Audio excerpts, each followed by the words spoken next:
It's time for the Alien Conspiracy Podcast. We are your hosts, Agent ETA, Agent Ether, Agent Kruger, and Agent Anderson. Come along as we examine UFO sightings, conspiracies, and all things strange. You can follow the show on Twitter at AlienConPod. We also have an email address, alienconpod@protonmail.com. We would love to hear from you. And don't forget to check us out on all of our other social media platforms. Probably Discord's the best. This week's episode, the Congressional UFO Hearing. We were scheduled to do Indrid Cold and number stations. We were going to do a double feature, but then a couple days ago, something happened that I saw it in the news. I knew it was happening, but I kind of forgot about it. It was the first congressional hearing on UFOs in 50 years. The first one since 1969. And this is a pretty important event, pretty big deal, one for the history books. It's a big deal, yeah. So we have to talk about it one way or another, no matter how good or bad it was. We absolutely have to talk about this topic. we know nothing actually was happening in the military between the end of Project Blue Book and now. That's why, because there was nothing happening, so they didn't need to have congressional hearings. I covered this in a previous episode. In fact, I'm pretty sure that in my first episode, my mind boggle was a document that proved that they had continued Blue Book. I'd have to look that up. I think it was the first episode, but there was a document that said that we're going to close down Blue Book, but continue reporting through the normal channels, essentially, was what it said. I'm paraphrasing, but you know. But yeah, they never stopped taking these reports. We know that for a fact. Mm-hmm. So that's one thing to consider when we're looking at all this stuff. Let's get into it. Yeah, so the last one I think was the Condon Committee, and that was basically what shut down Project Blue Book. They came to the conclusion that there's nothing to any of this stuff, and it's all basically a waste of resources, and that was it. And then they shut down Blue Book. So probably we'll do a whole episode on the Condon Committee, because I mean that in and of itself is a highly interesting topic. What's going on there? The dogs are doing something. Our cryptids are misbehaving, as they always do. I don't know how they know when I hit the record button, but they do. They somehow know. Should I separate them? Nah, they're fine. But anyways, so this hearing, it was really interesting looking at the response to this hearing on like Twitter and social media before I had a chance to actually watch it. Right away, right out of the gate, everybody was saying, it's a big old nothing burger. It's a waste of time. This is stupid. And people were like actually upset about it. So then I thought, all right, well, they're doing a public UFO hearing in Congress. It can't be that bad, right? But it was bad. Well, but here's the thing though, is that it wasn't as bad as people were saying. I think sometimes people were expecting them to come out and say, yes, we've met ET, we have their spaceships, and we're aliens, in contact with them. Yeah, aliens are a real thing. Yeah, I think some people's expectations were just plain too high. I mean, what do you expect is going to happen, really? I mean, you think that even if they did know stuff like that, it's pretty reasonable to, say that Project Blue Book or something like it continued after it was supposedly ended, so how much information do you think you're really going to get? I think if the amount that we've gotten, however it has been interpreted, it is very monumentous for the community. And I think it's going to be slowly but surely processed. So be patient, more will come out. I mean, the few, when they started coming out with like the few videos that they have, it's been scoured and ripped apart, 20 different ways. So I think it is a step in the right direction, at least, though. Yeah, I agree with that. Yeah, and I think a lot of people who were expecting full disclosure, I think they're missing the trees for the forest, or the forest for the tree, or whatever. I mean, they didn't look beyond the fact that, other than they didn't come out and totally admit to aliens or whatever, I think they missed some of the details, and that's kind of why I wanted to talk about it as well, because I honestly think that people weren't giving this hearing a fair shake and weren't listening to what was actually being said beyond the fact that they didn't say that aliens were real. Like, as far as that goes, they didn't hear that, so they were done. And I don't think that's entirely fair. Yeah, they did say a couple things like all conclusions are on the table, and right. Ronald Moultrie and Scott Bray did kind of dance around with a lot of fancy talk, but I think it's still encouraging what I heard there. I mean, we didn't learn a ton, but at least it does seem like they want to put the message forward that they are going to be looking for this stuff and paying attention to reports, and also they're going to be. It sounds to me like they're going to be actively looking these type of things. I think what stood out to me in that whole process was, not the most thing that stood out to me, but I mean, not like taking anything they're going to take it at face value now. There's going to be less this like shaming for pilots that didn't come forward or because they're nervous of being ridiculed or whatever it might be. There seems to be like this new like the change of acceptance. So like, hey, recorded or not, report, come forward. You're not going to be heckled. You're not going to be this. You're not going to be that. Yeah. They talked about removing the stigma from reporting. Exactly. Thank you. Incidents. Yeah. But I still find it very interesting. They still said some interesting stuff, and the videos that they did show. I kind of like that one, the one that was taken with night vision through I forget what kind of camera. Those triangles. Oh, the one I know what you're talking about though, on the Navy ship. They said that the reason why they showed up as triangles was because of light refraction within the camera system, whatever that they were using.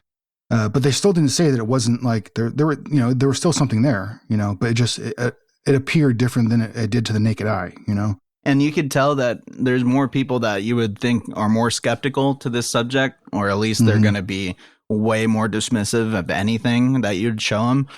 Actually open to the idea of letting it be, it could be extraterrestrial, but, they're going to lean towards it being a military application for our enemies or whatever it might be. Is Russia and China creating like a new, faster than sound, all this crazy stuff. Like, I hope not. I hope it's the opposite. And I've heard a few people on that stand were saying that, is this, a prelude? Are they investigating us before they come? Hey, you don't know. I love it though. Yeah, to be worried about that kind of thing, obviously you have to be, right? Because there's a lot of competing forces, national security. That's at the utmost importance. It is very important. Right? Yeah, it is very important. I understand completely why they would have a closed session, especially like in relation to like the type of sensors that they were talking about, and that they didn't want, I understand they don't want to state their capabilities because that could be used against you. It was hard though. I don't have a problem with that. All the interesting statements, all the interesting questions, they would be like, oh, we'll answer that later in the closed classified session. Yeah, I know. It reminded me. I wish I could be there. It reminded me of that Dave Chappelle skit. He was like, "I plead the fifth." You know that one, like there are only so many amendments to the Constitution. Yeah, that was. They kept saying they're like, closed session, bro. You're like, oh, come on, come on. Yeah, that was. I know. Man, if only I could be a fly on the wall for that closed session. That'd be. Who knows what they're going to talk about, or I think they're all laughing behind closed doors. That's what I think they're doing. Yeah, I got to tell you, I think they made the whole thing boring on purpose. Only our government could make a topic as exciting as UFOs completely unbearably unwatchable. I fell asleep. I had to start over again and take notes. Well, it's C-SPAN. Yeah. It's C-SPAN, it's what they didn't count on is nerds like me. I really enjoyed going through their statements word by word. Like, I'm not even making this up. What was it, like an hour and a half? It was an hour and 28 minutes. That made, dude, I just had such a great time today just going through every single statement and with like a fine tooth comb and just like looking over everything. I really enjoyed that.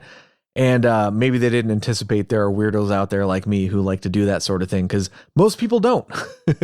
All right. So one thing that occurred to me for this one was that who is their target audience? Because right away, they have this tone where they're like, yeah, we need to remove the stigma. We got to allow people to report UFOs and all that stuff. Not people, military personnel. Right. They were very clear that they don't want people reporting events because it's not a controlled environment. Well, they kind of beat around the bush a little bit on that one, but sure. One thing that I found perplexing was that, I mean, why the 180? They've, for years, since the late 1940s, the government has routinely denied, ridiculed witnesses. They've fabricated things to make it look like, you know, like, for example, the first episode I did on the show, the swamp gas. Like, that's a completely made up answer that does not match the evidence at all. And that's pretty much par for the course. It's been like this for a very, very long time. Now, all of a sudden, it's a complete 180. And now we want to change the culture. They created that culture. Why do they want to change it all of a sudden? What is going on here? Well, Moultrie said they're working closely with NASA. He says there are scientists and elements in government that are actively searching for extraterrestrial life. So they're not seeking to cover it up. They want to see what's out there, what they mean to us. And this is definitely a change. This is different from the narrative we heard before. Yeah, it's very different. And that's sort of the first thing that caught my attention is like, all right, they're pretending to be transparent and they're pretending to be open to public disclosure, but are they really? I don't know. I mean, I'm sort of skeptical. My thing is like, the government has never cared about informing the people. And I don't believe that they care about that now. Why would they care about it all of a sudden out of nowhere? And, we're just going to, you know, maybe it was a Christmas miracle. Christmas miracle. Now we care. I don't think it's as nefarious. I think it's just because we have readily information now so accessible through our fingertips that it's kind of hard to keep up with the bullshit. You know what I mean? It's kind of hard to be like, sweep it under the rug before they notice. And it's like, there's always going to be somebody watching. And nothing to see here. Nothing to see here. No, I see it. It's right there. It's like, well, okay, if you're telling me I'm crazy, if you're going to tell me I'm crazy, let's ask the millions of other people that will see this video if they're crazy. And then you have the experts, then you have the conspiracy nuts. You have all the wide ranges of the color spectrum coming out and saying, no, he's not crazy. You're covering something up. You're crazy. You crazy. Yeah.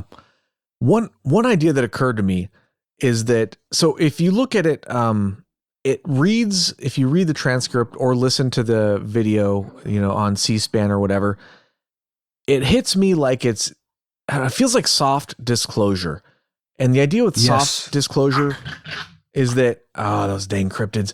The idea with soft disclosure is that as a whole, our society is not able to receive information that, let's say, extraterrestrial life is real. That would be very disruptive to society, or so I think the government believes. And I'm not saying they're wrong. I think that there is something to that if, for example, if we had proof of extraterrestrial life tomorrow, I think a lot of people would have a problem with that. You know, I don't think, maybe we're not ready for that as a society. And I think that's maybe central to this sort of conversation they were pretending to have on this hearing. So what if, like, planets or bodies in our solar system, such as Venus, what if they found life there, but not even necessarily intelligent life, but like our ability to observe other planets is increasing very rapidly, and it should be fairly easy to notice life on another planet, even if it's like just plants or bacteria or something. Like I don't know if I want to do a whole episode about this. It'd be fun to talk about life on other celestial bodies. That'd be a cool episode to do. Maybe rethink that title a little bit. I don't know. But for example, there's evidence that Venus, there's like bacteria in the clouds of Venus. They found evidence for that. Not proof, but evidence. So what if they found proof of life, you know, whether it's on Venus or one of the moons of Jupiter or even another planet around another sun? Because if there was like even just plants on a planet, basically like a plant-based ecosystem or whatever, it's going to terraform the whole planet. And those fingerprints are going to be pretty easy to observe, I would imagine, versus something that doesn't have that. And of course, an intelligent post-industrial civilization would be dead obvious. I mean, that's going to be, if you saw that on another planet, there's no way you're going to mistake that for something else. Yeah, well, and even if it was like if the evidence that we found was like something like a tardigrade, for example, and I think we talked about tardigrades before on this show. But for most people that don't know it, or if any of the listeners don't know, a tardigrade is a microscopic creature that is basically capable of surviving great, like the vacuum of space, really hot temperatures, really cold temperatures, extreme temperatures on both sides of the spectrum. And the reason why some people think that possibly tardigrades didn't develop on this planet is because of those extreme temperatures that they're able to survive in the vacuum of space. They dehydrate and then they rehydrated them and they still survived. And why would they have those capabilities if they had developed here on this planet? Because the temperatures in which they are able to survive don't exist here on this planet. I mean, so like, what if they found like a tardigrade or something like that, like even on an asteroid or on a moon of a planet or something like that? You know, that right there, even though it's not like intelligent like aliens or something like that, that would still be absolutely amazing, you know, because that would prove first and foremost that tardigrades don't come from this planet. They probably arrived here somehow, like maybe on a meteor or something like that, you know? And yeah, that would be absolutely amazing, you know? I mean, don't get me wrong, I would rather, I don't know, maybe it could be to our detriment, but it could benefit us, so who knows? But I would rather obviously, you know, find intelligent life, you know, because how awesome would that be? I mean, but who knows what the effect on us would be, you know, that like we were talking about before.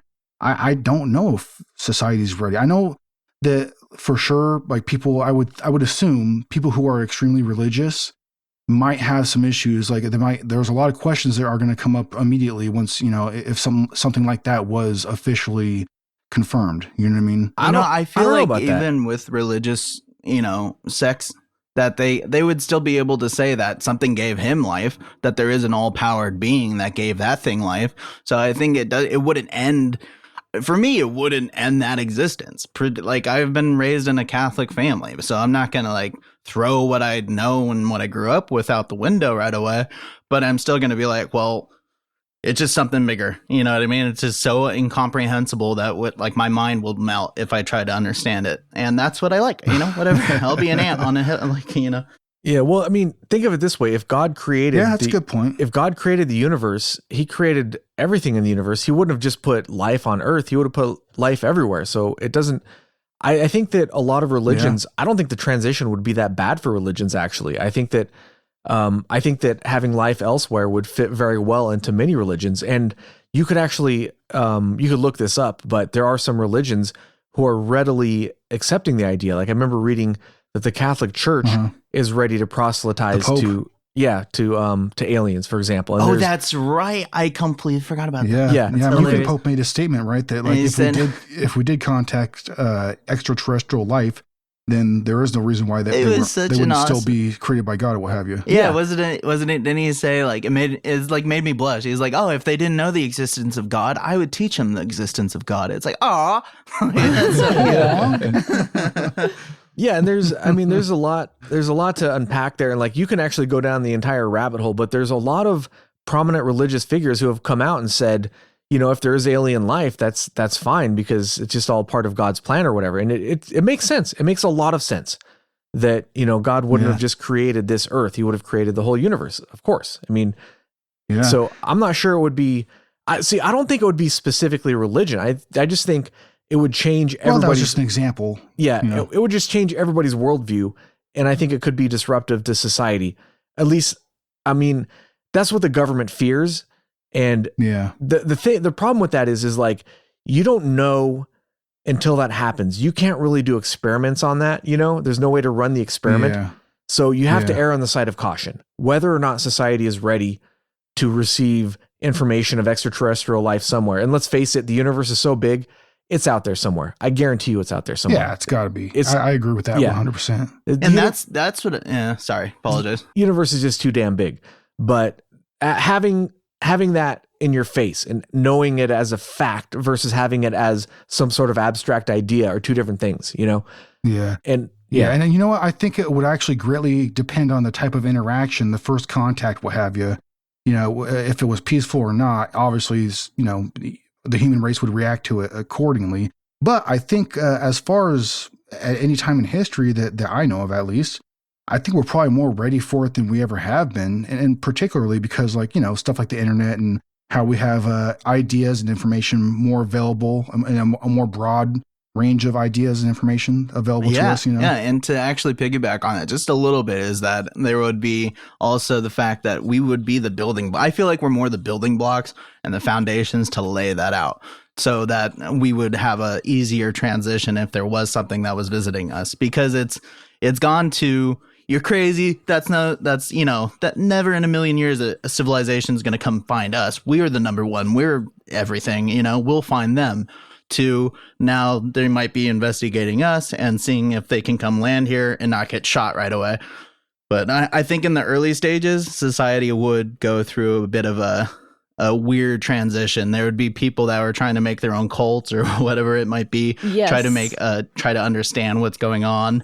And then there would be, I mean, for crying out loud, when we're going through the remnants of a pandemic and still in a pandemic for all intents and purposes. And look what happened to the damn toilet paper. You know what I mean? So we couldn't keep a level head and say, all right, everybody, we're going to just have to work together. We'll get through this. No, let's just go buy all the shit paper right away. Come on, let's go. Like, is that going to drive everybody to the gun show or the gun stores if they find out aliens are going to be visiting us? I don't know. The point I was trying to get at is basically like any form of life, not necessarily even like intelligent life, but even just like a single cellular life form discovered off planet would be potentially disruptive to society.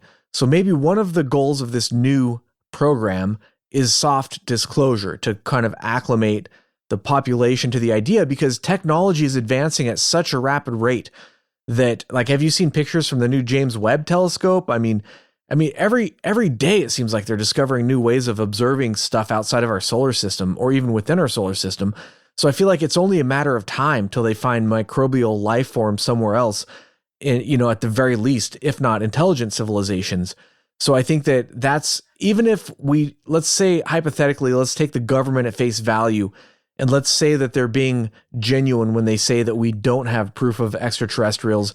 At the same time, they're probably very worried that we are going to find proof of life elsewhere, even if it's only single cellular. They might just be worried about that. And that might be what's behind this recent push for what definitely seems like soft disclosure. That 100%, that's what it looks like to me. But there's also other ways of looking at it. If you're going to be doing like intelligence, anything related to intelligence, you have to consider that part of your audience will be foreign adversaries. So that they cannot get past that fact. So what if, instead of soft disclosure, what if this hearing is just some sort of psyop to mess with our adversaries, basically? I think that's a possibility. There's no way to prove it or anything, but they're watching. You think China and Russia are not watching these hearings? I guarantee you they are. So you have to take that into consideration, and that is part of the narrative, like it or not. So who are they speaking to? Like I said earlier, they're not speaking to us, at least not directly. They're not telling us this stuff because out of the goodness of their hearts, they feel like we deserve to know. So what's actually going on here? And that's sort of, we're doing this one kind of backwards. We're talking about conclusions before we talk about the hearing, but let's maybe start talking a little bit more specifics about the hearing, maybe. One of my favorite, quotes from the hearing is the statement that I think is from Carson. I think Carson. I think he said all conclusions are on the table, and I was like, when I heard that, I was like, huh. All right. So, and like at no point during the hearing did they necessarily say ever that they didn't make a statement such as like there's no such thing as aliens, or I mean, they did kind of like lean against that notion when brought up, but they never said no, as far as that is what I'm getting at, which I found kind of encouraging, They did it in such a way to where they're kind of like patting us on the head. So it's okay. You don't have to be scared. These aren't really aliens, I got that. It was weird. It was back and forth. Like Bray at one point said, well, we can't make assumptions, but it's not aliens. Make up your mind. Yeah. But at the same time, right, they were very adamant that all possible conclusions were on the table. Now, the two intelligence guys, they never, as far as I remember, the two intelligence guys never really specifically talked about extraterrestrial life or aliens or whatever, they were dancing around that topic the whole time. Oh yeah. Some of the representatives mentioned it specifically, but even then they gave these wishy-washy answers. You know what I mean? But yeah, one of the the way also the way some of the questions were asked, I felt like they were almost giving him like an out. You know what I mean? Yeah. Like in certain periods, you know, like. Well, yeah. The whole thing to me seemed like a pre-rehearsed, scripted, like almost like a play or something. Like it didn't seem like there's no spontaneity or whatever. It seemed like it was all prepared ahead of time. Maybe that's why it was so boring. Well, I mean, it's C-SPAN. What do you expect? Yeah. Come on. I was gonna say it's C-SPAN, Yeah. until they change their debates to trial of combat debates, or I'm seeing more suplexes done. Like, Yeah. ain't gonna be entertaining. I'm falling asleep in the first 20 minutes. I actually said I had to chunk it out because, but besides work and everything, I can't. Like my brain, I'm just like, oh my god, like I just yeah, get to the good stuff. Get to the good stuff. Well, They took a long time to say everything. You know.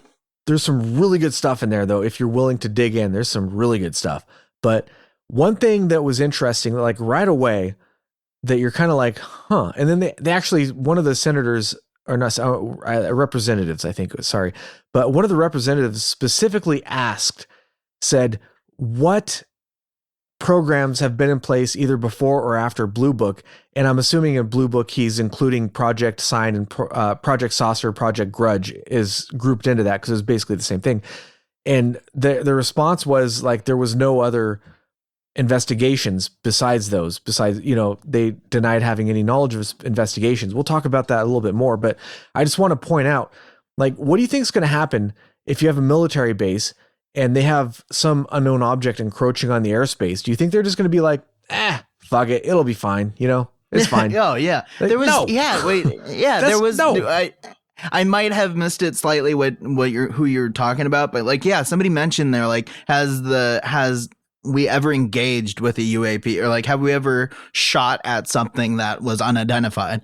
And there was this whole like, no, we have not. And I'm like, wait a minute, what about Battle of Los Angeles when we just like cranked out like thousands of rounds into the air?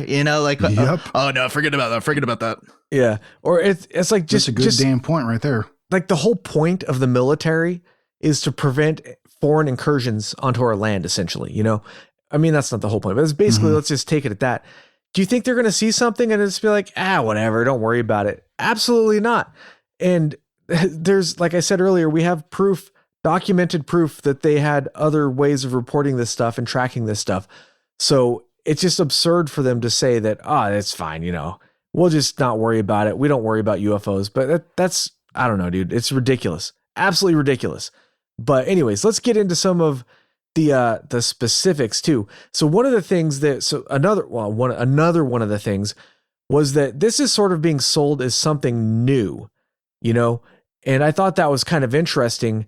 And I think the reason they did that was because they're trying to bring attention to the topic and sort of put a spin on it, even though we know that it's not new. It's not new that they've been tracking these objects or investigating them. That's been going on the whole time. But they're pretending like, this is a new office right here. And if you look at the gentleman I think ETA was talking about, the sort of running the whole thing, and Andre Carson. Are you talking about Airborne Object Identification and Management Synchronization Group? Yeah. Like when I heard that, I was like, what the freaking hell, dude? Yeah, Why would you make it that complicated? What? Well, I was like, it's just easier to then. like make sure that nobody knows how to remember that off the top of the head if they have a story, right? Just make it super complicated how to get there.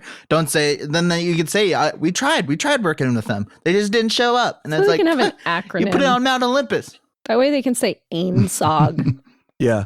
AINSOG. That rolls right off the tongue as well. That's probably that's probably an insult in a foreign language somewhere. Das Insult. Yeah, the ringleader, what would you call him? The chairman or the guy in charge of the discussion was Andre Carson, Democrat from Indiana, and his opening statement had what seemed to me like certain bullet points. Like he talks about Project Blue Book, He mentions Jeremy Corbell of all people because he had that. I was surprised by that. I was like, really, Jeremy Corbell? So the fact that he mentioned Corbell is okay. Let's not go onto the tangent of whether or not we think Bob Lazar is a real thing. Let's forget about that. But the fact that Bob Lazar isn't a real thing and that he's referencing Jeremy Corbell, to me suggests that he doesn't actually really know what he's talking about. It's almost like somebody prepared bullet points for him and gave him speaking, like the script or the speaking points to talk about. And like, maybe he knows a little bit about it, but I don't think he has a depth of knowledge of the field of UFOs, because if you did, I don't know. I mean, some people believe in the Lazar thing, but if you look at the actual evidence, there's not a whole lot there. So if you're starting off the conversation with that, I don't know what it means, but it's kind of interesting. And like I said, we won't go into the whole Lazar thing, but we did a previous episode on that, and we have a very strong and probably unpopular opinion on that. It's almost like, well, I don't know if I want to give my real opinion on that one because we're going to lose listeners. It's like, fuck it. You know what, dude? Who cares? Anyways, we're not big fans of Bob Lazar, to keep it short. But yeah, AIMSAW. Heck of an acronym there.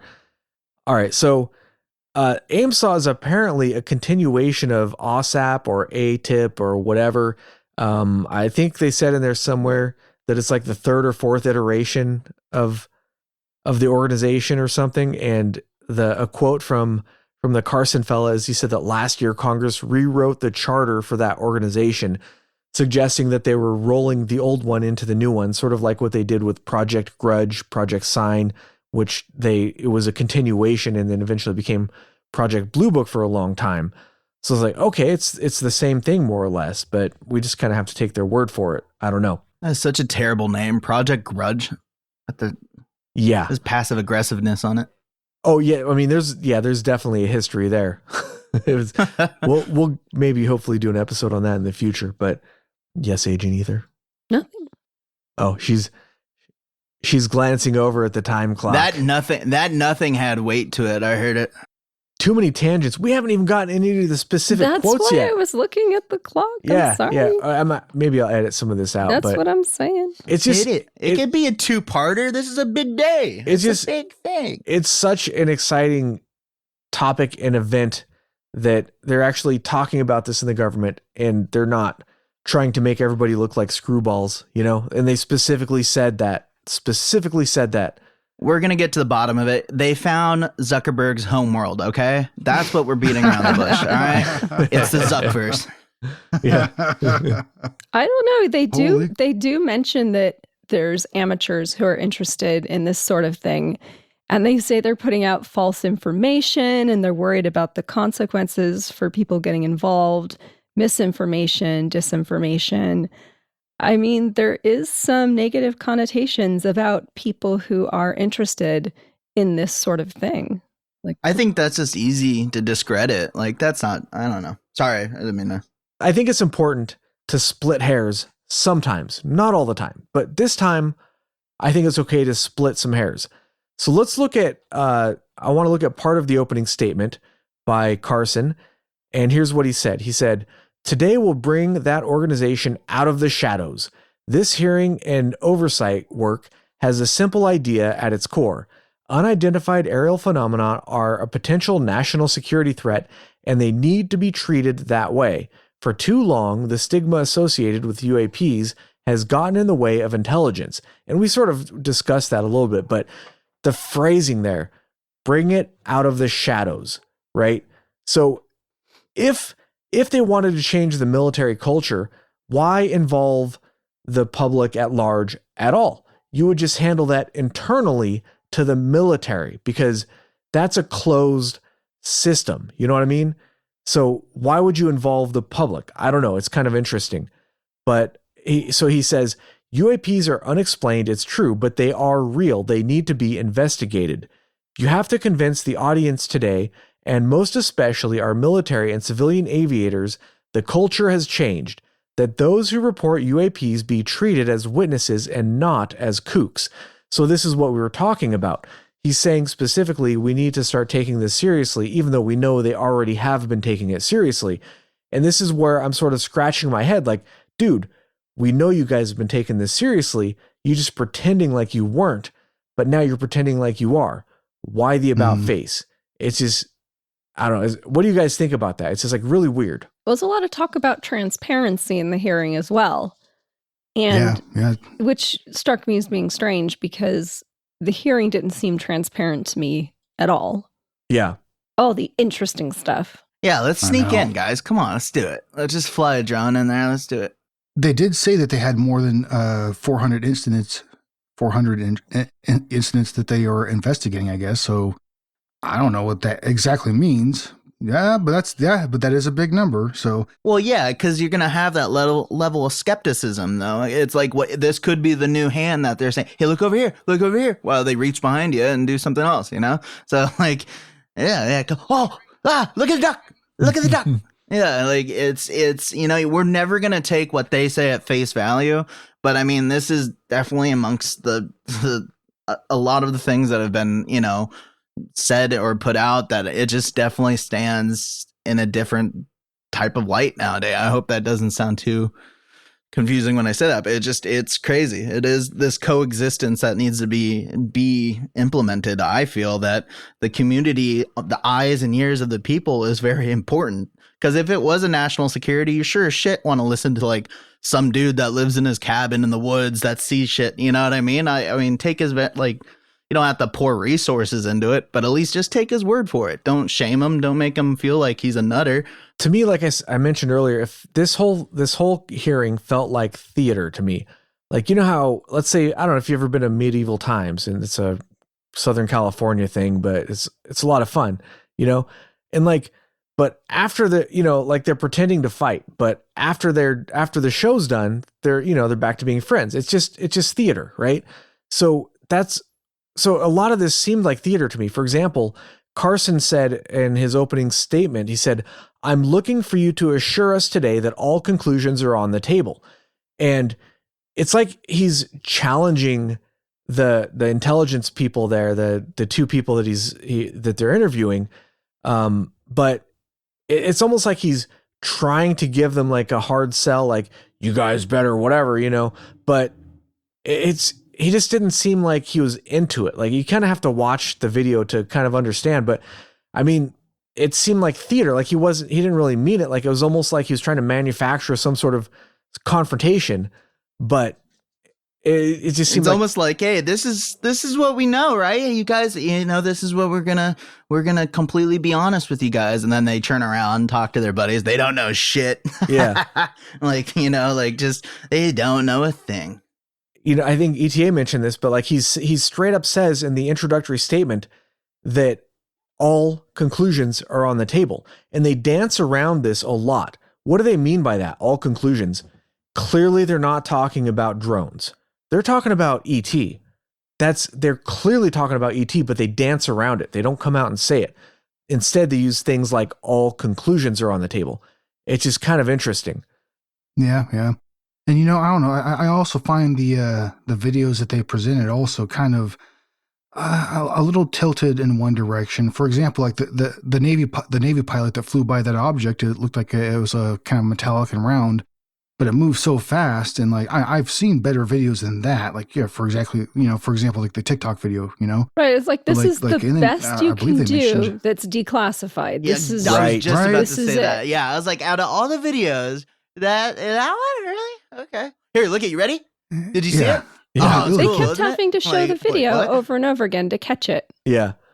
Well, and like I said earlier, I mean, the video evidence they showed, I got the impression that they were choosing.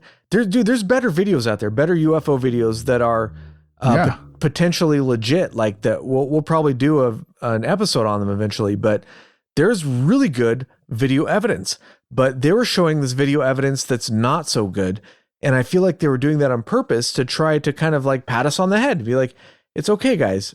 If you're watching this because you're worried, you don't have to be worried because this is probably just nothing." But and to go back to the triangle video too, I thought that was interesting. But again, I don't know. Maybe it's a way to generate the hype for it by slowly releasing it. But I think there is really like footage that would set somebody in a panic going, oh my God, like what? Like you guys aren't acting on that, you know, because they've already openly said there's tons of other video and tons of other, you know, quote, like, you know, evidence that they just haven't released. So it's just, you know, there's also like, you know, there's incidents that we have covered before in this show. Like for example, the Phoenix Lights. Yeah. There's some decent footage and pictures that were, you know, that result that incident, you know, and yeah, I mean, like I agree 100% with what you guys said. There's way better evidence out there. I would have to assume that they have. I took some quotes from some of the people who talked here, and for example, Adam Schiff, as a California Democrat, said that holding a portion of our discussion in open session is critical to the cause of transparency and openness, which was Congress's intent on authoring and funding this new task force. It's the responsibility of the government in the panel to share as much as we can to the American people, since secrecy only breeds distrust and speculation. Like, what? hey, let me ask you something. I don't believe you, buddy. Did you kind of find it odd how like Schiff had crazy eyes during some of his questions? You It's know, a lizard person. his eyes were kind of definitely a lizard, people. Definitely. Was it Shift or Shaft? I can't. I thought it was Schiff. Schiff. I can't. Yeah, Schiff. Joke's on you. I can't read. From him, a couple more just random stuff from him is, so he talks about stuff. He says, I look forward to hear how the UAP task force is and how they're able to shed light on one of the world's most enduring mysteries. So again, this is where like they're kind of dancing around the topic. They're enduring mysteries. They're not talking about swamp gas and meteors and Venus.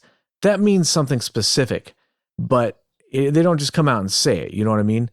Ronald Moultrie, Moultrie? Yeah, Ronald Moultrie. He's the undersecretary of the Department of Defense. He's pretty high up there. He's not like the head honcho, but this guy is. Well, both those dudes are Ronald Moultrie and Scott Bray. Scott Bray was the deputy director of Navy intelligence. Right. Yeah. Those guys are very, very high up on the totem pole. I mean, they're swinging something around, you know? Oh yeah. All right. So here's a quote from Ronald Moultrie. He says, "It's the department's contention by combining appropriately structured data with rigorous scientific analysis, any object we encounter can be likely isolated, characterized, identified, and if necessary, mitigated. This will maximize and build upon existing relations with the Office of the Director of National Intelligence, FAA, DHS, and the FBI, and we are committed to the Department of Energy, NOAA, DEA, and NASA, and the national labs, and importantly, our international partners and allies.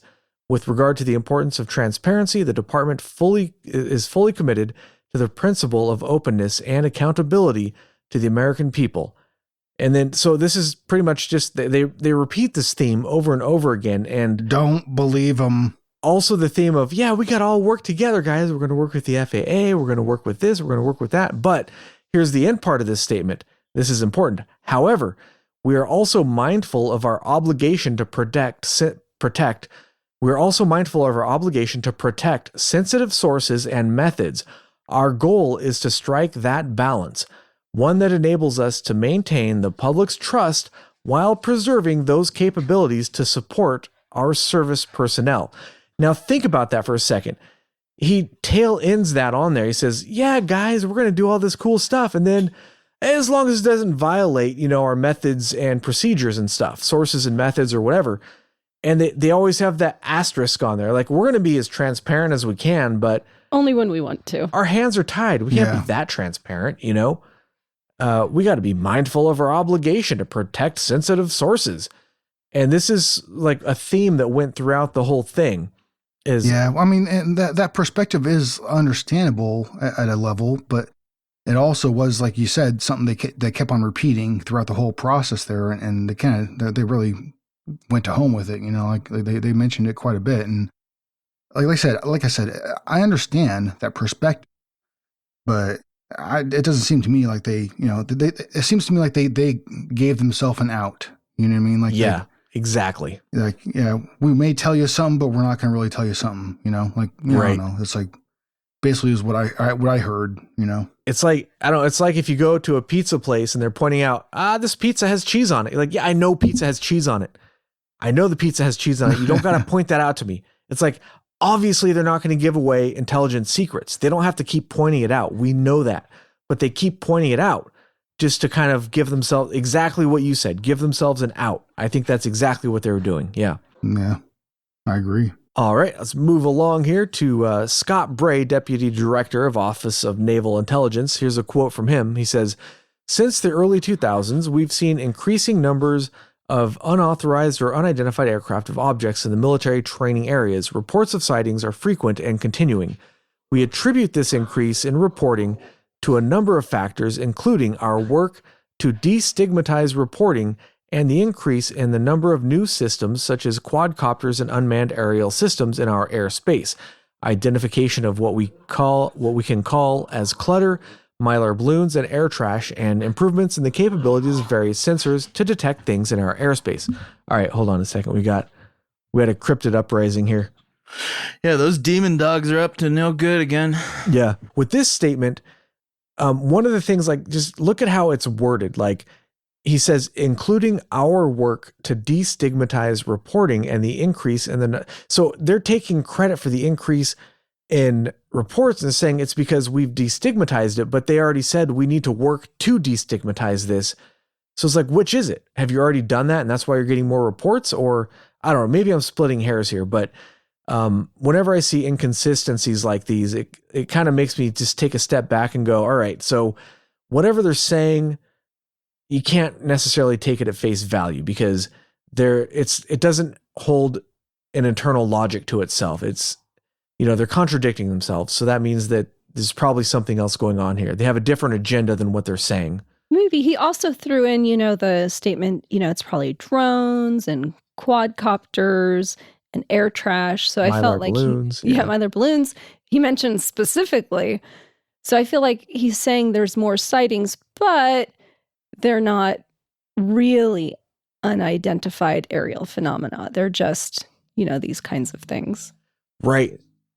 And they keep going back and forth on that. They keep emphasizing that all options are on the table and this thing is mysterious, but at the same time, it's all just air trash and whatever. And I think that I've seen this sort of thing before, and I think what happens is they're giving us the option to choose for ourselves so that if we want this to not be aliens, we can make that decision. And if we want it to be aliens, we can also read into their statements and choose that as well.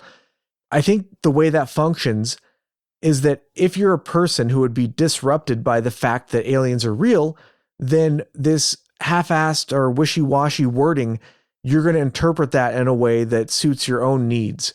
And if you're somebody who's more inquisitive or somebody who's okay with the fact that there's aliens out there, you're going to interpret it in a whole different way. But they're leaving those interpretations on the table.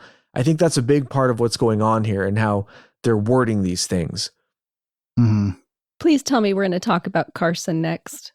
Oh, dude, Please. I got all kinds of stuff here. Yeah. Yeah, but I was thinking specifically about what he said to Moultrie. Do you want to talk about that? Go for it. I was just going to say, they're talking, they're having this back and forth, and Carson's basically saying, how can you assure the public that you're serious and that you're not just offering this low-hanging fruit with easy explanations? Right. How are you going to explain the events that can be and avoid the ones that can't? Can you show the public that they can have faith in you? And so they're having this back and forth. And then out of nowhere, he's like, so aren't you into sci-fi? Right. Yeah. Well, He's like, I've gone to a convention or two, but I didn't necessarily dress up, right? Or something like that. Let me find that specific quote because I think that's a very, very important part of this discussion that they had here. Let me see. All right, here we go. So Carson says, can we get any assurance that your analysis will follow the facts where they lead and assess all hypotheses? And Moultrie says, we're open to all hypotheses, open to any conclusions that they may encounter. And then he says, I think it's fair to say that you're a science fiction fan. Is that correct? Like out of nowhere, Carson says that. And then Moultrie says, it's fair to say that I'm an inquisitive mind that has spent 40 years in the intelligence field and has focused on both science and science fiction. The fuck does that mean? Like, what? Like, that's, I don't understand what's happening here, but it gets weirder. And then Carson says, could you tell us about it? Like, what about science fiction? Tell us about science fiction. We know science fiction. Anyways, Moultrie says, I think this is a very important quote. So I'm going to read the whole thing, even though it's kind of long, but he says, my generation grew up looking at space sagas and the Apollo program. So all of us who grew up in the 60s were just thrilled by watching our first astronaut land on the moon. That was a momentous occasion, and people who were of different generations didn't believe that happened. I still have relatives and friends that don't believe it happened. Science fiction to them, that's the progress that we've made, and I was enthralled by that, and I've taken it to heart and enjoyed the challenge of what may be out there, and I've mentioned to you that yes, I have followed science fiction, and I've gone to conventions, and I'll say it on the record, got to break the ice somehow. But I have done that, but there's nothing wrong with that. Don't necessarily dress up, but I do believe that it's important to show that the Department of Defense has, we have character and we're people just like you, just like the American people. We have our inquisitiveness and we have questions. We want to know what's out there as much as you want to know what's out there. We get questions not just from you, but from family members. We get them night and day, not just committee hearings. Finding what's out there is important, but first and foremost, it's important for us to do that to ensure that we have people, personnel, aviators, and bases and installations that are safe, and the curiosity factor is something else that we want to know because that's the human race. That insatiable desire to know. Now, look, if we're going to do anything on that could be the whole episode right there, just that one quote. That is the most important thing that he said. That right there spells out exactly what they're trying to do in this hearing. Right there. They bring up science fiction. Yeah, go ahead, ETA. When I watched that, I just thought all right, this is very scripted and this is well thought out beforehand. You know what I mean? This isn't something that he said on, in the moment, you know what I mean? And it seems to be designed for a specific intent, to make him more relatable. Yeah. I don't think they did a good job. I think they were poor actors. I don't think it was to make him more relatable. This statement was constructed. They start off with science fiction, and then at the very least, it was constructed. He talks about the space program and landing on the moon and how some people don't believe that and how that's science fiction to some people. Well, guess what? What else is science fiction to a lot of people? Aliens, right? What? Aliens. Aliens? Aliens is science fiction to a lot of people. That's what I mean. This is what they're dancing around the whole time. They're talking about it, but they're using this coded language. That's what he's talking about here. What does he mean by science fiction? What does he mean by stuff that he still has relatives and friends that don't believe it to this day that it happened, even though it did. Yeah. Right? We have an episode about the moon landings in case anybody wants to, check that out. Do.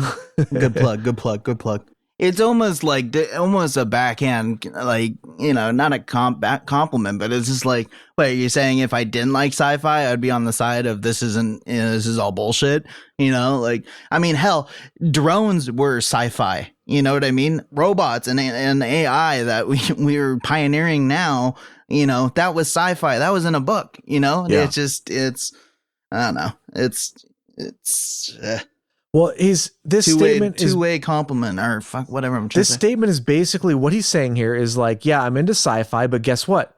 Some of the sci-fi is actually real. And he's planting this idea without actually saying it, that some of the things that you think are make-believe, actually they're real.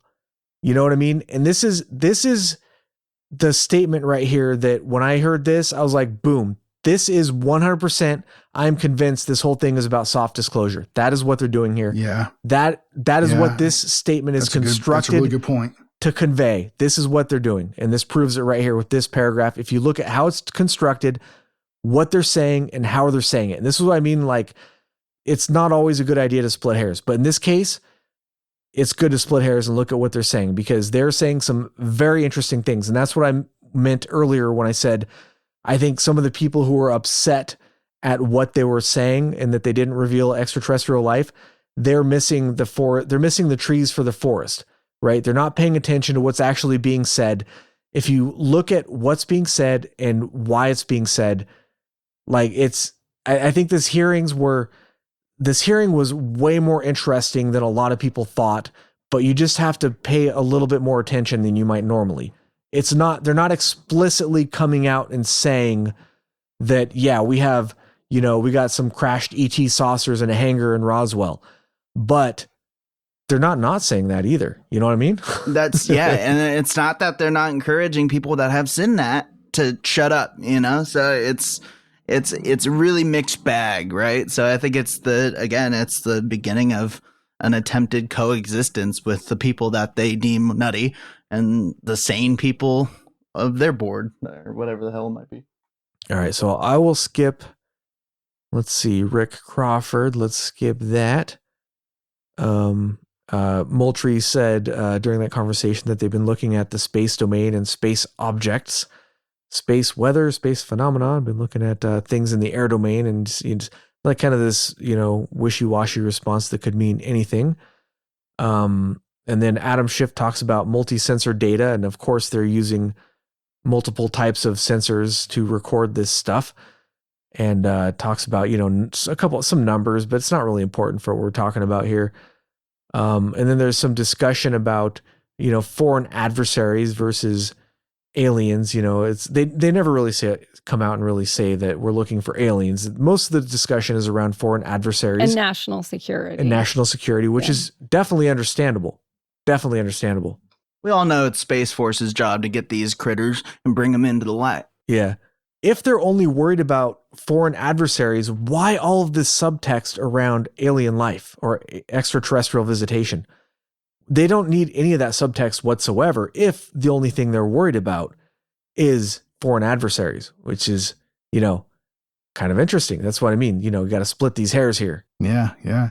There is one quote I have that's not beating around the bush. So Adam Schiff asked, are we aware of any adversary that can move an object without discernible means of propulsion? Because that's one of the topics, is that a lot of these objects don't have a means of propulsion, at least not that you can see. And then Scott Bray responded to saying, we're not aware of any adversary that can move an object without any discernible means of propulsion. All right, now, again, we got to split hairs maybe, but let's go over that again, because I think this is really interesting. He says, are we aware of any adversary that can move an object without discernible means of propulsion? And Scott Bray says, we're not aware of any adversary that can move an object without any discernible means of propulsion. Again, the subtext. They don't come out and say it, but damn it, they're hinting at it. They are at this point pretty much beating us over the head with it. This is no longer a subtext. They're just not using the same words that we want them to use. They're not saying this is an alien craft. But come on. What else are they saying here? This is pretty much as obvious as you can get without actually saying it, And like I said earlier, though, what is their target audience? Can you take this at face value? Are they really saying that there's aliens, or is this just a psyop to throw off our adversaries? You know what I mean? That's kind of what I was getting at earlier, is like, I don't know if I can really take any of this at face value as much as I want to. I really want to, but I don't know if we can. I feel pretty much the same. Yeah. I really want to believe some of the stuff, and I really, yeah, but like, yeah, exactly. I'm going to remain hopefully optimistic, but let's get to some more of the specific quotes here. Brad Winstrup, a Republican from Ohio, he asked if some of these things could belong to our allies or adversaries. And the response was basically like, save that for the closed session, yo. Like, all right. There's a lot of those, but I think it's interesting to look at some of the specific questions that were asked, because the excuse they give is that they don't want to give away any of our methods or operations or abilities. But that question was broad enough to where you could answer that question without giving anything away. But instead they say, closed session, dude. Like, all right, you know. Another interesting quote from Scott Bray, the Navy intelligence guy, was that China has its own version of the UAP task force. So clearly a number of countries have observed things that they can't identify. And again, here we have this subtext. They're suggesting that if China also can't identify them, we can't identify them, nobody knows what they are, then they're suggesting that they're not terrestrial with that quote, you know? Yeah, that leads to the question, who the hell is in control of these things? Yeah. Because whatever they are, there are definitely things out there that we can't describe as far as the you know, what we have observed, you know? Like, yeah, who the hell does own these things? So if it's not one of us or one of them, who the hell is it? Right? So what are they angling towards there, right? I mean, to me, that sounds to me like they're kind of angling a little bit softly towards maybe aliens. Yeah. Maybe. Yeah. Could be aliens. But possibly. At the same time, Bray said, when it comes to material that we have no material that would suggest it's anything non-terrestrial in origin. We make no assumptions about what it is or isn't. We're committed to understanding these and will go where the data takes us. So they're contradicting themselves. They do this over and over and over again during the hearings. Is they'll say on one hand, they'll say, oh yeah, we don't know what it is. China doesn't know what it is. Nobody knows what it is. Probably not from here. And then on the other hand, it's definitely from here. You know, they go back and forth. It's crazy. Mike Gallagher, Republican from Wisconsin. So he was asking about the Maelstrom Air Force Base incident. And this was kind of one of the fun interrogations here. It's like he's grilling him, but is he really? He's not really. He's not really. But still, he was actually one of the better actors of the evening. He was pretending to grill. He was definitely pretending to grill. Don't you think he did a good job? He did, yeah. So he asked about the Maelstrom Air Force Base incident, and Moultrie kind of passes it along to Mr. Bray there, who says, that data is not in the holdings of the UAP task force. And then Gallagher says, but you're aware that the data exists. And Bray says, I've heard stories. I have not seen the data. We have not looked at that incident. And he's like, sort of pretending like they don't know what that is. And it's like a pretty big deal. And it's like, dude, if something like that happened, so the Maelstrom Air Force, that they're talking about an incident where supposedly UFOs disabled nuclear weapons. Now, if that report is to be taken as true, if that actually had happened, if something had been able to invade our airspace and disable our nuclear weapons, dude, our entire government would be collectively shitting their pants. Like from like the lowest private all the way up to the president, they would all be just completely shitting their pants if that had happened. That would be such an unbelievable event that there's no way that they would be like, I don't know, did that happen? We don't know. Dude, everybody would have known about that. It's ridiculous to think that they'd be like, we don't know about that one. It's just, I don't believe him for an instant on that. I don't know. He pretended to be kind of flummoxed, you know? And then but you could tell he was pretending, though. I know, but then Gallagher's like, isn't that what you're here for? I'm asking you to investigate it. Yeah. So let me see. Oh no, here we go. Okay, so he says it's a pretty high profile incident. I don't claim to be an expert, but that's out there in the ether. You're the guys investigating it. Who else is doing it? And then Moultrie says, if something was officially brought to our attention, we would look at it. There are many things out there that are not officially brought to our attention. And then Gallagher says, how would it be officially brought to your attention? I'm bringing it to your attention. This is pretty official. And then Moultrie says, there is an authoritative figure.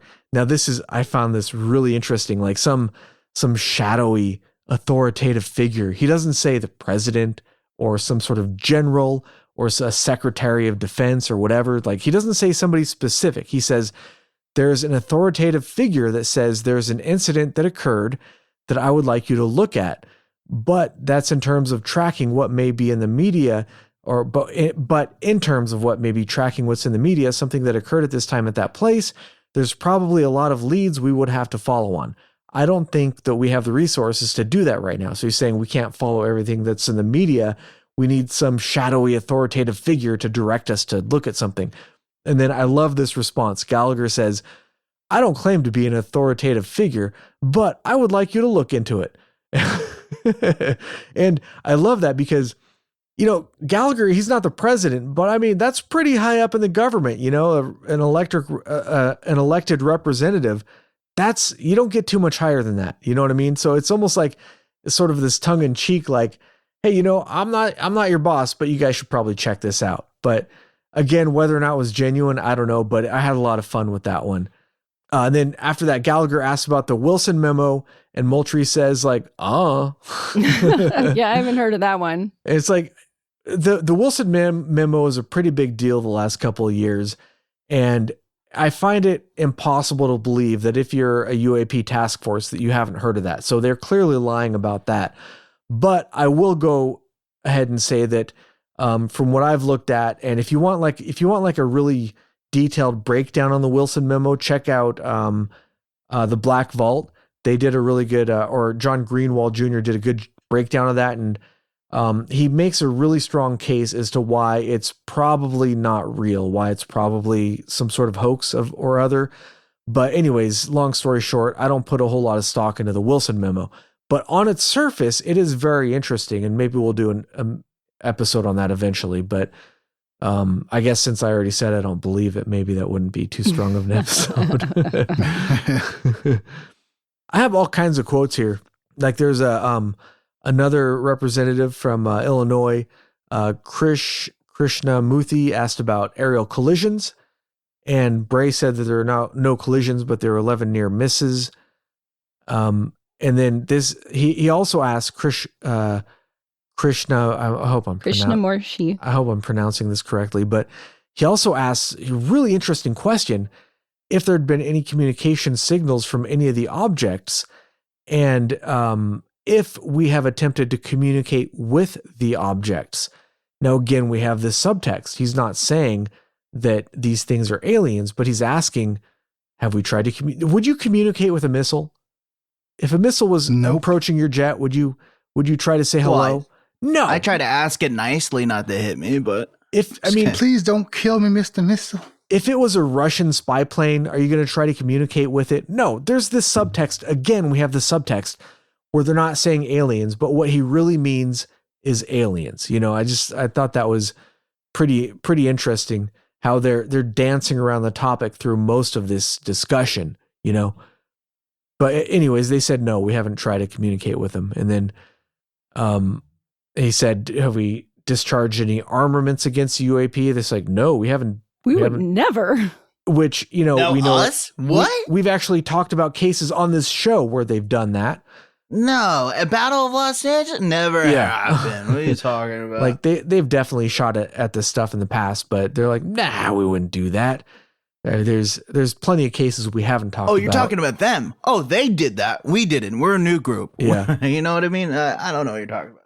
And then he asks if wreckage has been found, and he's like, nah, we don't have any wreckage. Or he says, we don't have any wreckage that isn't consistent with something of terrestrial origin. It's like, so you're saying you have wreckage and you're just saying it's terrestrial origin. Okay, I mean, whatever, you know. I don't believe you, but it's the way that he worded that. It's almost like he's saying it in a way that like he knows that we're not going to believe him, you know? But on the other hand, you can't just come out and say that he's lying, because I mean, who sounds more reasonable in that situation? If you're saying that you think he's lying, you'd be pretty ridiculous to say, oh, they totally have aliens. And now you're putting on your tinfoil hat there. It's just the way they worded this. These people are very clever with the way they're wording this stuff. Or they're writers. Yeah, they're right. Somebody's very clever here, you know? Maybe it's the same person writing everything. It's just like one person. Yeah. What was that, ET? I missed that. What'd you say? Well, whether I was saying whether it was written for you or not, you still have to perform, right? Right. So yeah. it could be just a combination of both, right? You have a couple good actors there that are good at what they're doing. You know what I mean? So yeah, that they definitely. I mean, as you saw, like every person in that whole room making whatever statement they were making, you can see every single one of them were reading off of a script. And I'm not saying that's necessarily like a huge red flag just to begin with, but I mean, it is, it does kind of state that like a lot of this was planned out beforehand. You know what I mean? They all, at least themselves, wrote out what they were going to say.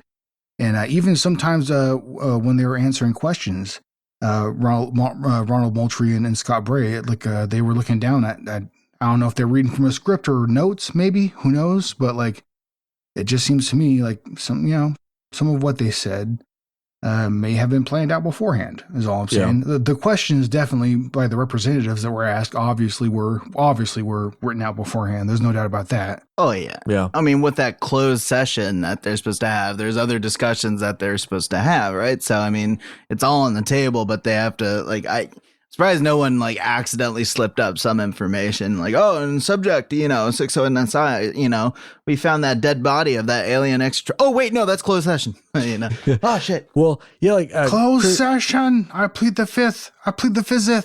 Krishnamurthy asked about underwater UFOs, and they're like, Moultrie immediately is like, closed session, bro. And then he asked about have UAPs altered the development of our offense or defensive capabilities, or even sensor capabilities? And he's like, closed session, bro. That's so. I mean, while some of it definitely seems scripted, the Krishnamurthy guy, some of his stuff, I'm like, it makes me wonder. Maybe it's not all scripted. I don't know, because some of his questions were like they did not want to answer his questions. They're like, no, we're not gonna touch that one. Maybe they had just a couple of people come in who weren't in on it. Yeah, maybe. I don't know. And then they were shocked by the quality of the questions he brought to the table. Yeah. And we absolute flabbergasted. We talked about this earlier. So the guy who asked about the consequences of hoaxing, we mentioned that earlier, right? Yes. That was Darren LaHood, Republican from Illinois. And he asked them like, what are you going to do for false reports? What's the consequence for that? The legal consequences. And they basically responded by saying, hey, that's not our department. That's all you guys. Like, if you guys want to authorize us to drop the hammer, we'll do it. But, we can't do that without your authorization is basically, the impression I got. Which was, it did kind of worry me a little bit that was even brought up though, like in these hearings. There's like, what do you mean, like legal ramifications for people who are like that they're is kind out of of like left almost field. Yeah. Do you know what I mean? Like they're almost saying like should there be should we punish people who are creating what maybe you might be able to call quote unquote like misinformation, or whatever, fake news, whatever quote you want to use. But like, what are you talking about, man? This whole field of like UFO and related subject, like there's been all kinds of different stuff that is like glorified and stuff that is obviously fake, but there's also a lot of really compelling stories too throughout the years, the decades. I mean, there's a lot of damn sightings and experiences, that people claim to have had as well that are, seem very compelling. And I don't know, it's they're probably I find it they're talking probably more about things like known hoaxes, like the Maury Island incident, where some airmen who went to go pick up the debris and transport it back ended up dying in a plane crash on the way back. So the hoaxers didn't actually kill anybody. It was just an aircraft malfunction. But because of that hoax, I mean, I guess you could say that plane would have crashed eventually anyways. But it's in Ruppelt's book, and he talks about how maybe if that hoax hadn't happened, those people wouldn't have had to die, essentially, but hoaxes do have real world consequences sometimes. And some people do definitely maliciously hoax these things. So I think that's more what they were getting at, is how do you filter out the hoaxes and how do you discourage people from hoaxing? I think is really more what they were intending with that. Not necessarily to just sort of penalize anybody who reports something, but discourage people from false reports. So just think about like a false police report. If I called up the police right now and said there's somebody breaking into my house, and it turns out I was just, doing it for fun, that has a real consequence. That police officer who comes to investigate is definitely going to not be investigating some other real crime to investigate my hoax. So somebody else is going to get hurt as a result of me reporting that, and if you report a hoax, you are eating up real resources that could have gone somewhere else, is kind of, I think, the important, why they're concerned about that, I guess I'd say. Yeah, that makes sense. Yeah. Yeah. All right, let's get another quote I have here is from Peter Welch, from a Democrat from Vermont. And I kind of like this one because it seemed it didn't seem prepared at the very least. It seemed more confrontational. So he says, what seems incredibly difficult for you is that there's two almost competing but different narratives. No one knows whether there's extraterrestrial life. It's a big universe, and it would be pretty presumptuous to have a hard and fast conclusion. And then if there is, it's not beyond the realm of possibility that there is some explanation coming here, and that underlies a lot of the report you get. I think Mr. LaHood has been asking about that. People must think there's extraterrestrial life, and it's not all beyond the pale that it would be that they would visit here. On the other hand, the DoD has a responsibility to make sure that our national security is protected, in that if there are surveillance drones or active drones that can disable our systems, that has to be analyzed, has to be stopped. So that how do you separate your responsibilities where you get all these reports from folks who may be good faith, maybe not, believe that should be investigated every possible report of an extraterrestrial incident? I'll start with you, Mr. Moultrie. And Moultrie responds, there are elements in our government that are engaged in looking for life on other places. I think Ether talked about this quote earlier, but in context, I just wanted to like split hairs, like I've been saying. But they've been doing that for decades. They've been searching for extraterrestrial life. They're astrobiologists that have been doing this too. We are part of that same government, and so our goal is not to potentially cover up something if we were to find something. It's to understand what may be out there, examine what it may mean for us if there are any from a defense perspective and any national security ramifications, and to work with organizations if it's a weather phenomenon with NOAA, if it's a potential for extraterrestrial life in the case of extraterrestrials with someone like NASA. And then Peter Welch stresses the importance of transparency, and then Moultrie talks about protecting sources and methods. So he talks about the conversation is really interesting. He's saying, yeah, dude, if we find aliens, we'll totally be all over that. And then he's like, but sources and methods, So we'll be transparent, but maybe not, It's like they're giving themselves that out. Like the theme runs through the entire talk. It's, I don't know, maybe beating a dead horse at this point. Yeah. I mean, around a lot of these questions and issues, they just plain beat around the bush. Like they pussyfoot their way around the whole issue, like they say this and that. I don't know. They give us just a little bit enough to keep like the carrot, like they're dangling the carrot, right? Like in front of the horse, right?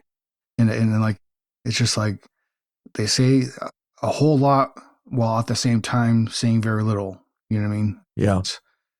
But it's kind of to be expected, to be quite honest, I mean, it's I'm not surprised by it at all. But like I said before, it's I just hope that this is just the first step in the beginning of a series of disclosures or what have you. You know what I mean? You got something for us, Agent Ether? Well, I was going to say after that, I really like this. Carson says, basically, is there something you can give us besides these videos? Yeah. We'd like something more, like dazzle us. The public's not going to like this. And then Bray does his little... Bray does his little wishy-washy thing. And Scott Bray are like, more? You want more? Yeah. More, sir? Can I have more? Although Carson did ask a really interesting question. He said, does AIMSAW have a clear and repeatable process for public release as part of the process, and you commit to building that process if it's not in place? And then Bray answers, he says, blah, blah, blah, sources and methods. Blah, blah, blah. Maybe we'll declassify it. And he says, what I will commit to, at least for that material that is under my authority. So he says, he's very specific there. He says it has to be under his authority. So he can't speak for other people in the room, but stuff that's under my authority as the director of naval intelligence. If it doesn't involve sources and methods, and we can with intelligence or national security, we can with a reasonable degree of confidence determine that it does not pose a foreign intelligence or national security threat, and it's within my authority to do so, I mean to declassify that. I believe very much in the transparency of this, and we will work very hard to balance that with our national security needs. But he gives all these asterisks, he gives himself all these outs. He says, yeah, we'll do that if we can, but probably not. It's essentially how he answers the question. Yeah, but no. Yeah. And the last thing I hear, the last quote I wanted to talk about here was from Rick Crawford, Republican from Arizona. He asked, can you give an example of something we can't identify? And then Bray says, the 2004 Nimitz encounter, I can't point to something that definitively was not man-made. And I was like, that's interesting that he chose that case. The case that they released, I talked about this previously on the show, how I felt that was the release of the Tic Tac stuff, right? We're talking about the Tic Tac stuff, how I felt that was part of soft disclosure and that they were intentionally releasing it, and how it had actually been quote unquote leaked before, like way back in the day. You can look up the original release on the Above Top Secret. I was about to say something awful, but it was on the Above Top Secret forums. It was where it was originally released, but it sort of fizzled out, and then they re-released it like later on, that whole thing. But it's really interesting that he points to that again, and I think it's all part of the same narrative. But yeah, what are you going to say there, Agent ETA? Yeah, no, that video in itself was better than anything that they released during these hearings. And witnesses have come out and said that video was released in a degraded format. The original video is supposedly higher resolution, which I don't know, man. You kind of start going around in circles, Yeah, and they also supposedly had, radar confirmation or radar hits or whatever with that object as well, Yeah, that's what I was trying to, touch on, a while back, was just saying, like, it's, it's so skeptical, like you can be easily dismiss something that you visually see as Photoshopped or something altered it, right? But it's when you hit and see those actual, like, there's an object out there. Our radar is giving us some feedback. That's no bullshit, So it's just, I don't know. It enters a different, yeah, exactly. It elevates it. Yeah. Those are the quotations I had that I wanted to talk about. And I highly recommend people going and listening to this for, watching it on C-SPAN or whatever, and pay attention to what they're actually saying. And I know this one, we maybe got a little too far in the weeds, and it might be a little more bogged down than normal, but this is a historical event. And I think that it's very important to look at the actual words that were said. What did they actually say versus just throwing up our hands and saying it's a nothing burger and saying it was all a waste of time.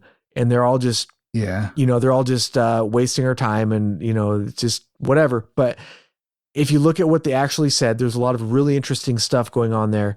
And there's some very important things said. And if we just take a really good look at that, I think that, we're going to see some trees versus the forest. And I think that there's a lot going on here. And I think, I don't know, after reviewing this, I'm leaning towards soft disclosure. That's what they're going for here. I agree. And I agree. By soft, I don't necessarily mean intelligent life, although they're very clear that that's on the table. I think at the very least, they're getting us ready for something. And that might just be microbes on Venus. Who knows what it is, but they're definitely preparing the populace for something. That's what I think is going on here. Yeah. I mean, we've all kind of entertained that idea with each subject to a certain extent, is, are they preparing us? You know what I mean? So it's not, and whether it be through the movies we watch or what we listen to, it's some sort of form of soft, release that's gonna, and we said that soft release is at the word of this, the word of the episode. But just preparing us so we don't have this sudden, like, it's a shock. Oh my God, what did this happen? We weren't prepared for it. No, we've been prepared. We've been monitoring this for years. And, even our ancestors before these organizations were in place saw people in the sky and then equated them to gods. So it's why it's about time, in my opinion, that we're starting to go into the coexistence is just, accepting that there is something out there that, we can't explain right now. And whether it's something that wants to make contact with us, we're all for it. I mean, I feel like the majority of people are ready for something at this point. And I don't think it's going to destroy religion. I don't think it's going to, cause wars. I am worried that there will be a group of people that see it as a threat and will want to shoot first and ask questions later.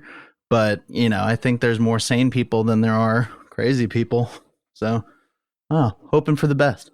Yeah, I think there's different ways of looking at it too. Like, for example, from the government's perspective, you want the people to think that, that you have control over everything. You got everything under control.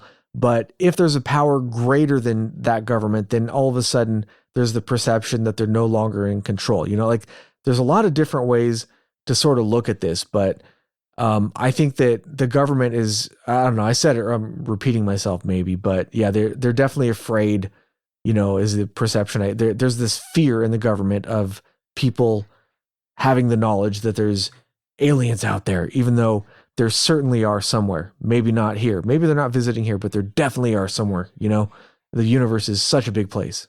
What's the worst in the meantime? Is it somebody who's just going to spend all their money and then not pay their bills anymore because a bigger, greater thing is on the way and, it might be all obsolete, or is it, somebody's going to freak out and be like, oh, no, I'm taking you out with me. I'm killing everyone, because there are people, unfortunately, that shoot at people for no good goddamn reason. And part of my, sorry to take the Lord's name in vain. It's just, there's plenty of cases of UFOs or maybe the Kelly Goblins or whatever, where people see something weird and they shoot at it. You're like, wait, hold on there. But all right. So right. Yeah. Before we wrap up this week's episode, we got a couple of things to talk about. First of all, I'd like to give a shout out to Agent Redacted. Why don't you come up to the microphone there, Agent Redacted? That one. Agent Redacted has a YouTube channel, which I'm aware of, and he's got some really cool animation. So Agent Redacted, starting at how old were you when you started teaching yourself how to do animations? I don't know. I think around like 8, because we posted it on our old YouTube channel. Yeah. So he taught himself how to use like these programs to do like 2D stick figure animations. What was that program called?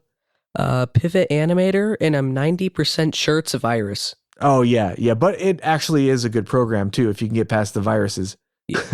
He's got some really good stuff there he made when he taught himself how to do this. Like, we didn't help him at all. But anyways, he just pointed out to me earlier that his YouTube channel just hit how many views? Around 1,500 views. So around 100,000, just a little over that. A little over 100,000? Yeah. Okay. Congrats, brother. I was like, damn, you got 100. He hasn't been doing it. Like, dude, I've been doing this podcast for years and we only have like 500,000. Like, come on. So I was pretty excited about that. So I wanted to bring him on to talk a little bit about what is your channel? What's it called? What do you do on there? And can you plug my show on there? Because apparently you have more viewers than I do. No, I'm just kidding about that. But no, tell us about your show, your channel. Well, I just upload like random shit. If it's on my computer in just kind of the back of the hard drive, I'll just kind of upload it. But you do like stop motion? Yeah. And I've been learning like a lot of Blender recently, which is a 3D VFX program. All right. And what's the channel called? Greg Debrat, GregDabrat. On YouTube. Check it out. He's got some really fun stuff. I'll post some links in the Discord. I think I may have already, but I'll post some more links in the Discord of some of the fun stuff he's got going on there. Hey, yeah. What are some of the episodes like consist of? Is it like, combat, or is it, what is it, a drama? What are the episodes consist of? Well, it's either stuff blowing up or stickmen killing each other. That's kind of my range of things. Yeah. I do get that recommended a lot for some reason. I used to watch Newgrounds back in the day with like Disturbed playing in the background and this AMV of stick figures like Super Saiyans. That's it. That's pretty badass though. Congrats, man. That's awesome. Yeah, thanks. I was watching one earlier. It's this Lego cars, stop motion Lego cars crashing into each other. It's pretty fun stuff. All right.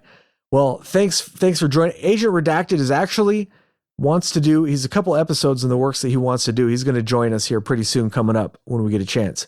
Well, I'll have to talk to him and arrange it, but he wants to do Backrooms, and there's another one you wanted to do too. Yeah, be prepared for Action Park. Oh yeah, Action Park. Yeah, Action Park. You want to do that? That'll be fun. All right.